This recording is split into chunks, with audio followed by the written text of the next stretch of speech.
Going live, it says I'm going live, and I should be live. Hello, everybody. I've got a lot of energy for Friday morning, especially one that is so rainy all week. My goodness. Hi, everyone. Welcome back. Welcome back to the live stream. So, let's dive in. I Don't Care Much from Cabaret is a bone-chillingly good example of how the interplay between music and lyric can create such a strong sense of storytelling and atmosphere both, that even in a short and narrative style song that's really kind of pulled outside the story, it can still take you on a big, deep emotional ride, which is fantastic. I'm very excited for this one. I love this song. Ultimately, there aren't a lot of lyrics in this song, but the efficiency of the word choices and their scansion on the melody is truly glorious. So lyricists, pay attention. We're going to have some fun with this one. On the music side, the use of dichotomies. There's this light and dark, simplicity versus complexity. We have what the melody's doing versus what the accompaniment doing. All of this together, all these different kinds of dichotomies, they create a piece that is so filled with tension and release that you cannot help but emote. So composers, pay attention. To say that this song is musical theater craft at some of its absolute finest, I think would not be an understatement personally. So how does this happen? How does this work? Well, let's break it down and find out. But if you're joining me for the first time ever, hi, hello, I'm Michael Ratty, aka Musical Theater Writer Guy. If you are joining and not for the first time ever, welcome back, friends. Hi, hello, lovely to see you. Please feel free to utilize our chat as we go through today to provide comments or questions as we move through. And if you are joining me on the replay, please comment as well. I try to go back and respond to every comment that comes across the channel. So please feel free to do that. In case you don't know who I am, though, I am a musical theater writer, composer, lyricist, performer, musical director, vocal coach, all the things. And I am also the founder of the Musical Theater Writing Collective, which is an online and hybrid community for musical theater writers. It is international. Actually, we span all across the globe, and it's kind of glorious, not gonna lie. And in there, we have a ton of resources, of course, but also we do events that are just part of the membership, including our bi-weekly labs. You can come, share work, meet people, chat, give feedback, receive feedback. We do cabarets every 3 months, quarterly cabarets. Our next one's at the end of October. It's villain songs, and that's a moment for people to come and share for not so much critique as celebration of the work. In addition to our reading series that we do, we've had a lot of readings recently, which is wonderful. I'm very happy to help people put those on and get shows moving. So if that sounds at all of interest to you, please come and join us. I also offer courses as well, but that's not what we're chatting about at the moment. We're gonna break down a song today. So here's the format. With these song analysis videos, I'm going to take us through the song, and we're just going to talk about it top to bottom, the lyric, the music, what it's doing, how it functions, and really dissect it. Why does the song work so well? And yeah, that's pretty much it. And then at the end, I also will open up for an Ask Me Anything moment if y'all have any questions and are here with me live. If you're not here with me live, please feel free to go to my website and reach out with questions. Very happy to take them. Well, let's do it. Let's dive in. Let's talk about this lovely, lovely, lovely song. All right, so I Don't Care Much. If you don't know Cabaret, this may not make a lot of sense to you. If you do know Cabaret, you're my kind of person. I love this show. I really do. I don't know that I think it's a perfect show by any means, but I do love it every time I see it and hear it. So that's got to mean something. This song takes place a little shy of halfway through the second act. This is a moment not sung by either of our main characters, but takes place right after our two main characters have a pretty intense conversation. Cliff is trying to get Sally to leave Germany, and go with him to America so they can raise their child together outside of the political turmoil that is going on. Sally kind of puts blinders on in this moment and says that everything's fine. She loves her life here. And Cliff's like, yeah, that's great. But also, do you see what's happening? So there's this moment where she just kind of shuts out the world because she doesn't want to face it. And they get frustrated and nothing is settled at the end of that scene. This song comes right after that and is sung by our MC. A character I would love to play one day, putting it out into the universe. Anyone want to cast me? I will do it. It is a beautiful, beautiful piece. It's kind of haunting and a little bit bone-chilling. So we are in G minor, but with a lot of caveats.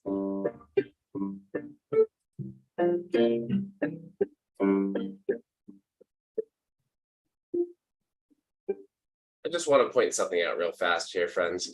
That little vamp is our intro into the song. So we start with this. We start with G minor. We're adding a second. It's really a ninth to it, right? And then what we're doing here is we're going to B flat, but over the C, right? This feels very musical theater, which, like, it's cabaret. There's so much musical theater sound in here because of the cabaret feel of the show. But also, we then resolve that to feel like, is it actually a C chord with a 7 and a 9? Then tossing the G back up top brings us back around to the G minor. Creates a really beautiful cycle. You could listen to this all day. And in a beautiful production I once saw in Stratford, Ontario, they did vamp this forever because they had some really cool stagecraft going on. Not gonna lie, I didn't mind. Then the song begins. I don't care much, go or stay. I don't care very much either way. That's our first A. So let's break that down real fast. We have so much going on in this accompaniment.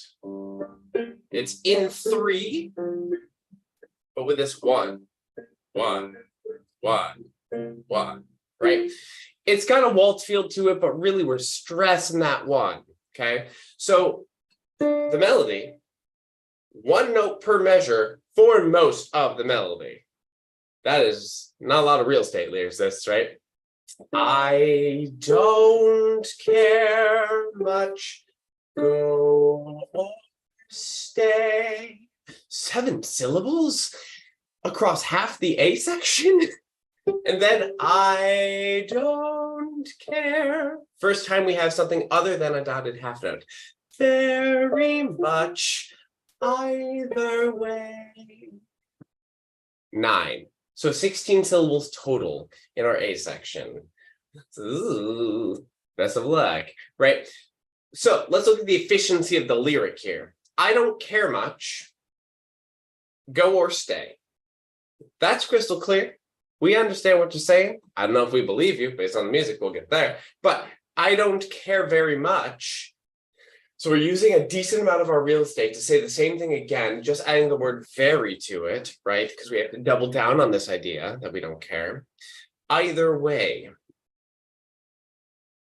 And what is this melody doing?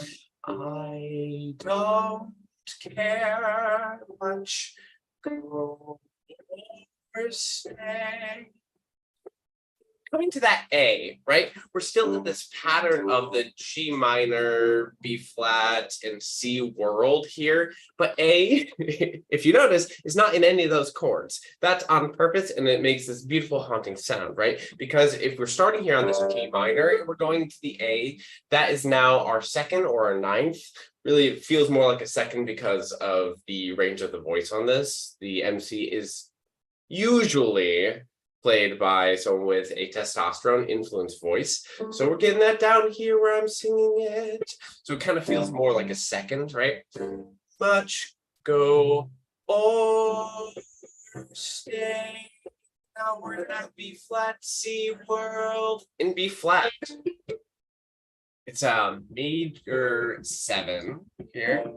And then in C, it's a 6. So if we're here,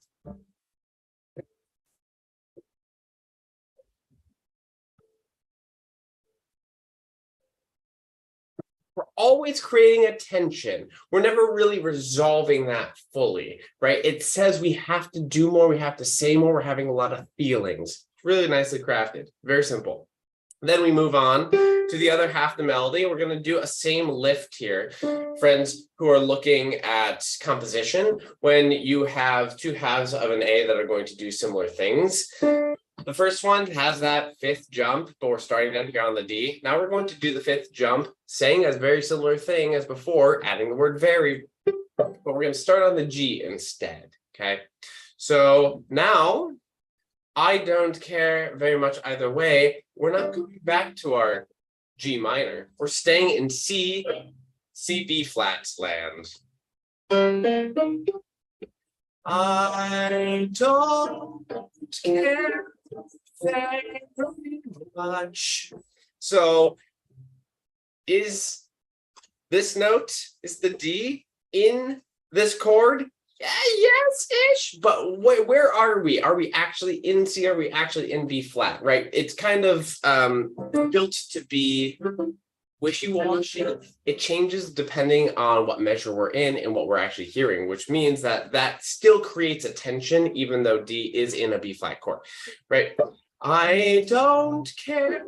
But then we have this lovely moment of E flat over an F bass.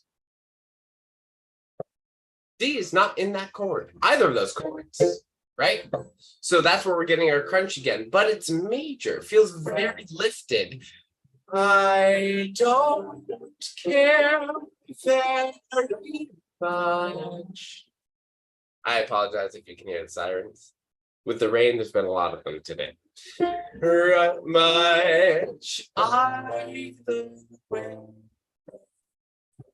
Oh, that's suddenly so sad sounding. We are coming back down and around to our next A section. So we have to find our way back from this lovely lift to our first full B flat chord. Just pure B flat. Nothing else happening. It feels so good when we arrive there, right? Very much. And then we make it sound sad again by adding that second. Either. And now we get 2 chords we've not had yet. We get this.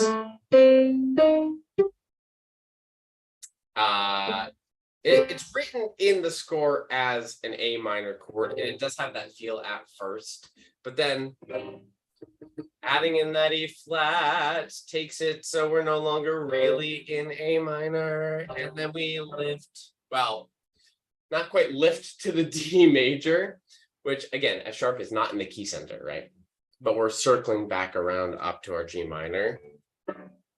So it doesn't quite feel like a lift as it does like a return. Okay, that's a lot of work that one A section is doing. It's very beautiful.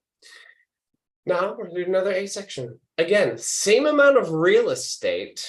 Okay, I'm going to sing it first and not play all the fun noodly stuff. I'll just chord it and then I'll play the noodly stuff and we'll break that down too.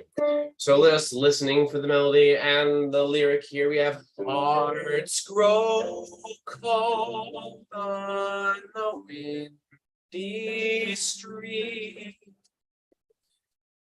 Lips grow cold when there's rent. Yeah, when there's rent to meet. But now we're going somewhere else, right? So we don't end up coming back down. We're going to continue our lift forward. So what has changed here? Not a lot. Hearts grow cold on a windy street. We got an extra syllable in there. Okay, that's nice. So now we're up to 8. Lips grow cold when there's rent to meet. But we lost one on the second line. So now instead of 7-9, we have this split of 8-8. We've no longer said, I don't care at all in this little moment, right? Instead, we have hearts grow cold, on a windy street. Okay, great. So clearly we are commenting on what just happened between Cliff and Sally.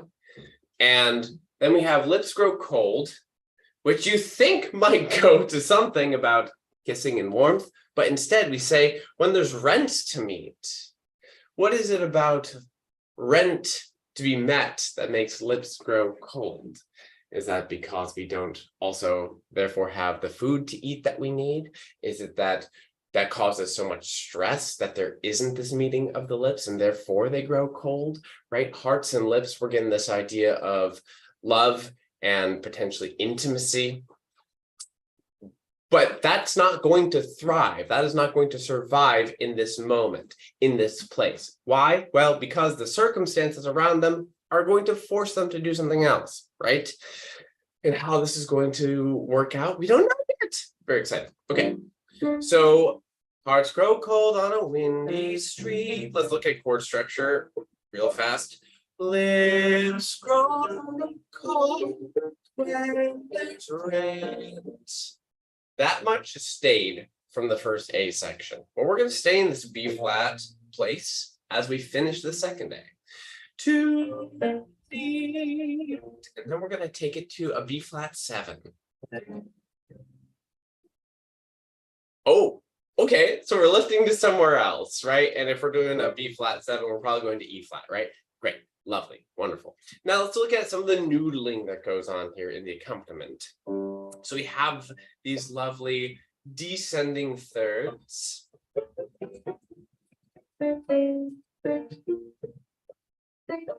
So we have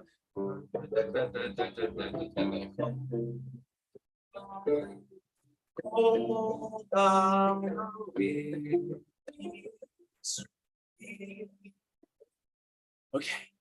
So first of all,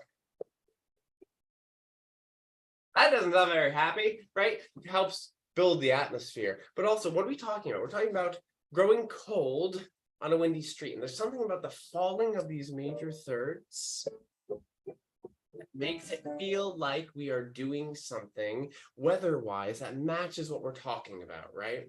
It's got this kind of whimsical feel to it. And so you can actually feel that cold air blowing down the street, right? And then when we actually go to the words windy, on a windy street, right? We have, again, 8th note movement. So this is the first time really that we've got an 8th note movement going on. Lips grow cold, that's the same thing. It's just we're starting up here now. And in across our C7 here. So oops. And then we don't actually finish that. We jump down to our E major moment here. So lips grow cold and there's rent to eat. And we simplify. And now we get more rests built into the measure. And we round out this little chorus. So the structure of this, by the way, friends, is really more like A, B, if you will. And it works. It's great. So if you kiss me,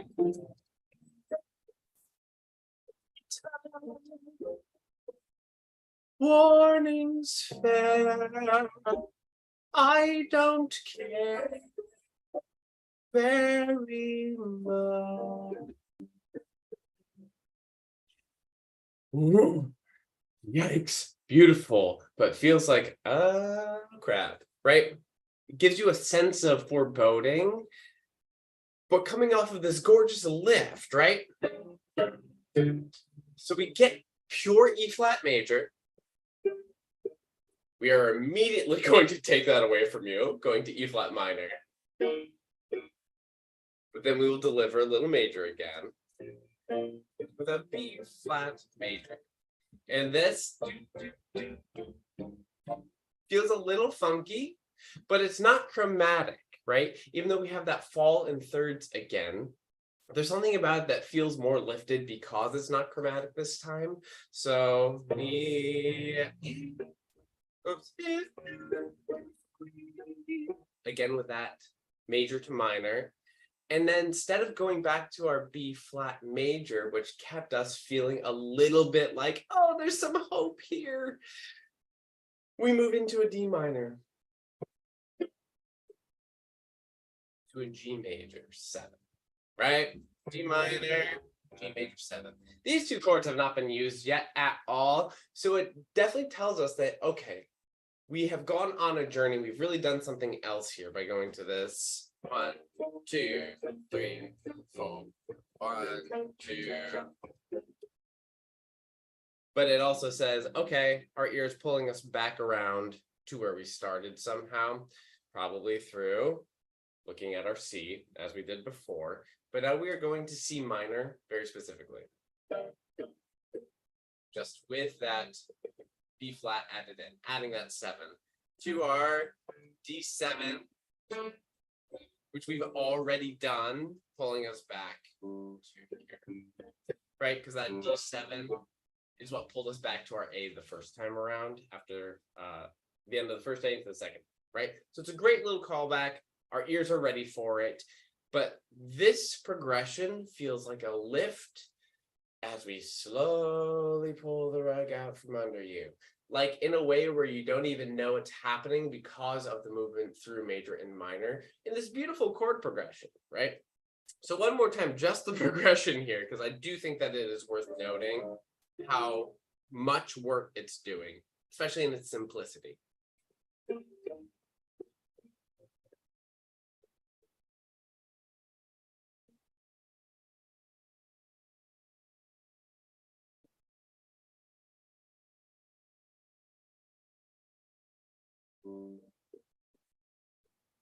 Like holding, there's a tension. What's going to happen next, right? It builds it right into the progression. And the way that the accompaniment falls, especially with that first official pedal tone, lift. With the rest built in again. Ooh, so good. Okay, we haven't even talked about the melody on this. So If You Kiss Me, we've already done this whole E flat F thing, but before we were doing an E flat chord over the F in our A sections. Now we're going to do a pure E flat chord, but the melody is going to lift up to that F. So it's now the ninth instead of the bass, right? So if you kiss me,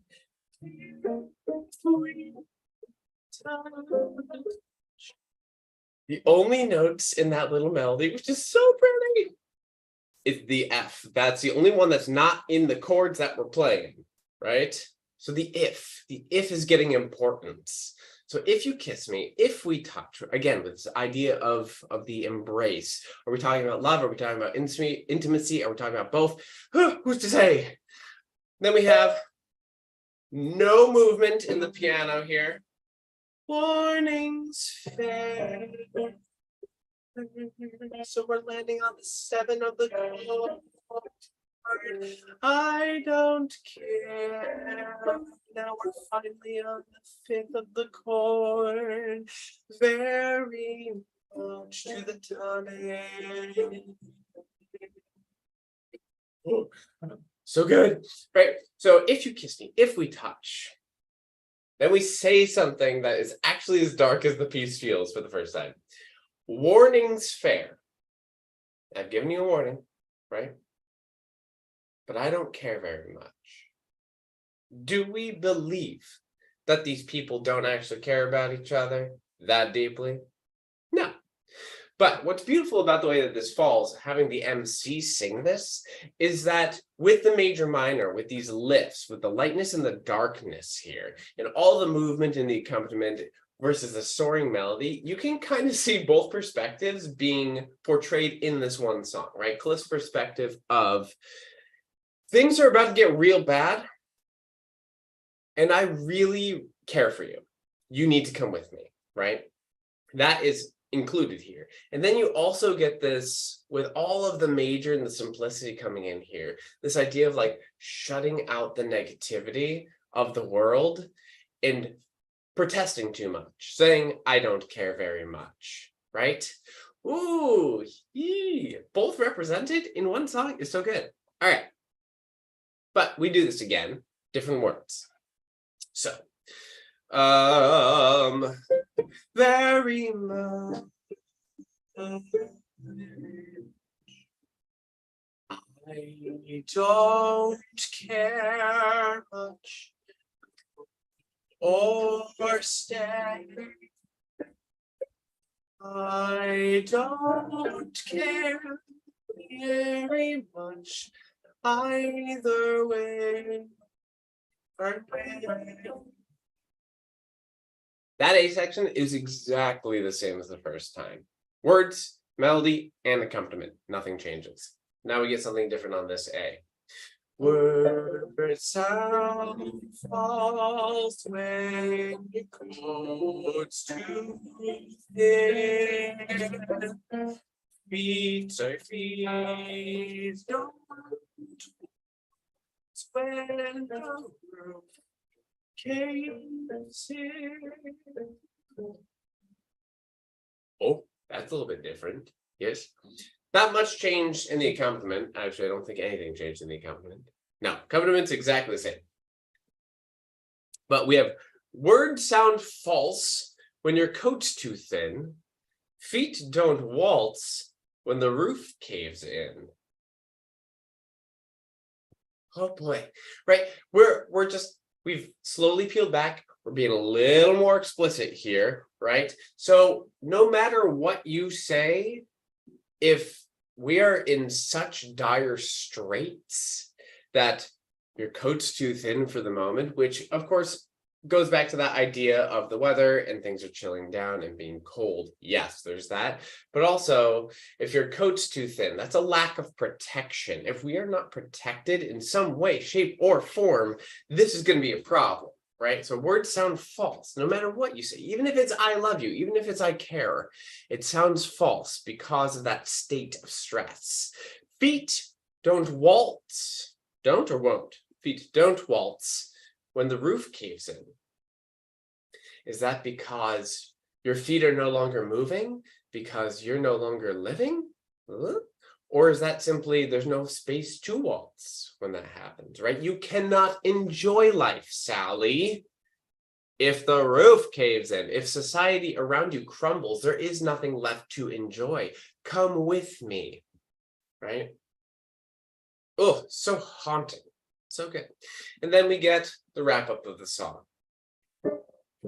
So you kiss me,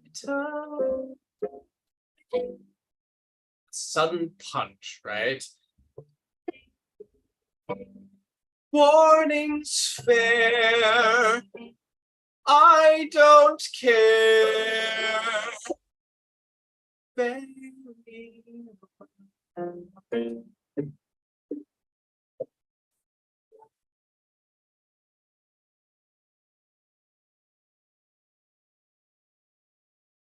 Oh, good. So what changes here at the ending? So if you kiss me, if we touch, warnings fair, I don't care very much. Same melody, same haunting sounds. This still light and darkness, this dichotomy is coming through. Some things change in the accompaniments, though, including some of the dynamics. This time around are more specified. So if you kiss, this is a decrescendo. Pianissimo. Here we touch, and then a 2-beat crescendo with a sudden sforzando. Touch. Suddenly loud. Warnings fair. Sounds desperate now, doesn't it? I don't care. Pulling back. Very much. So that's all with a rallentando, and then this beautiful chord.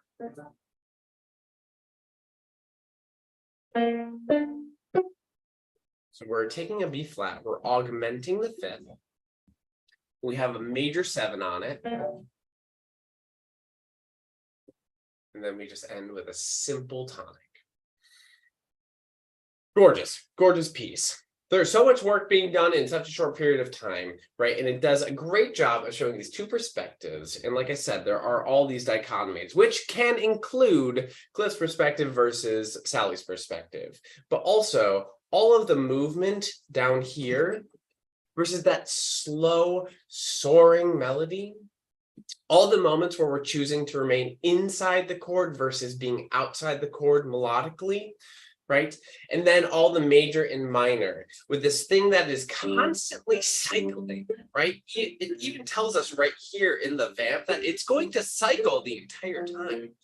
So we're always wrapping back around, no matter how far we go, how far we think we're going to lift, we're always being brought back down to earth. No matter how much Cliff thinks that this can work out, it's not going to work out. No matter how much Sally thinks that the wonder and the beauty and the life, the vivacity of this cabaret world is going to continue and she can live in it forever, it's not going to be true. All in a little 2-chorus song. It's so good. One more time for everybody's joy, just to hear the whole thing together. Maybe not everybody's joy, maybe just my joy. But, hey, friends, just a reminder, after we finish this, be able to ask me anything. Let me know what you got. I don't care if I go or stay. I don't care very much either way.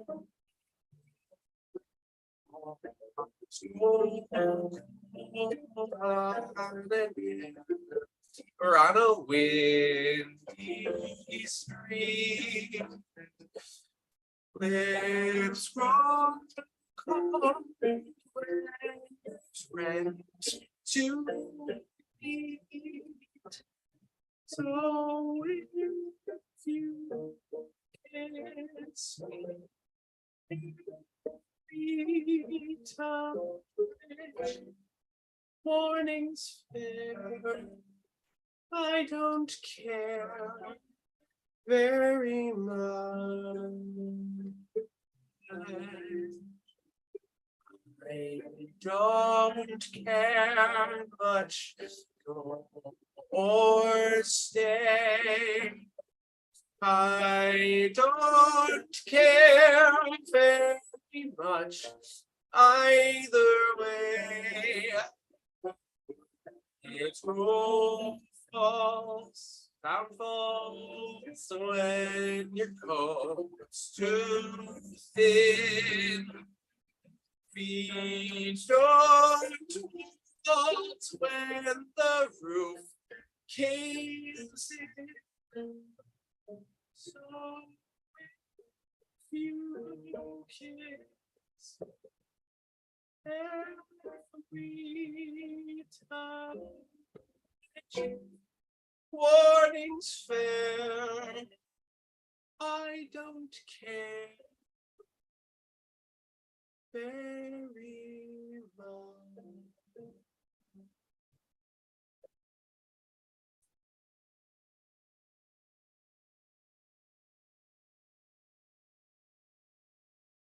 That's good musical theater writing right there. So good, so efficient, smart, well done. And boy, do you just like feel emotions on that, right? You can obviously emote very easily singing this song, even for the morning with some morning voice going on. But also, as an audience member, this song tears me apart every single time. Every single time, especially because when the MC is played well, the MC is feeling something for these people. He doesn't really want to see them fall apart into the misery of the end of the show. But the MC seems to kind of know where we're going. Makes for a really cool theatrical experience on the whole. And again, it is just a beautiful and efficient use of space. Text, subtext, these dichotomies, multiple stories. It's great. It's wonderful. So good. So I don't know if you have any questions. I will give it a moment here. And while I give it a moment, I will just let you all know that there will be some new stuff coming in the collective.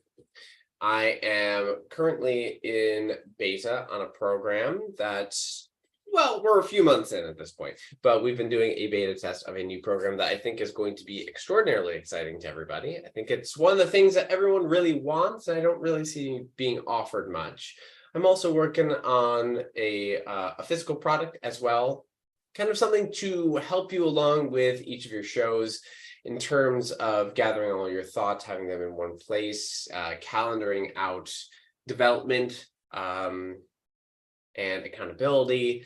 And it's something that I've really wanted for myself for years because I have all of my notes strewn across all these notebooks and I just want them all in one place. So I'm working on putting that together as well. Now, hopefully we'll have that available next month at some point by the end of the month. And yeah, great. Just so you know, those things are coming up. And like I said, we have our quarterly cabaret, got our reading series, all sorts of fun stuff happening inside the collective. I don't see any questions coming in today, which is totally fine. So thank you all for being here with me live, if you were here live. Thank you for being here with me if you were out on the recording. And please feel free to ask questions, leave comments. I love responding. And I just appreciate you being a part of the community. So have a wonderful weekend, everyone. And I will see you next week for a normal video and in 2 weeks for another live stream. All right, everyone. Have a great day. Bye.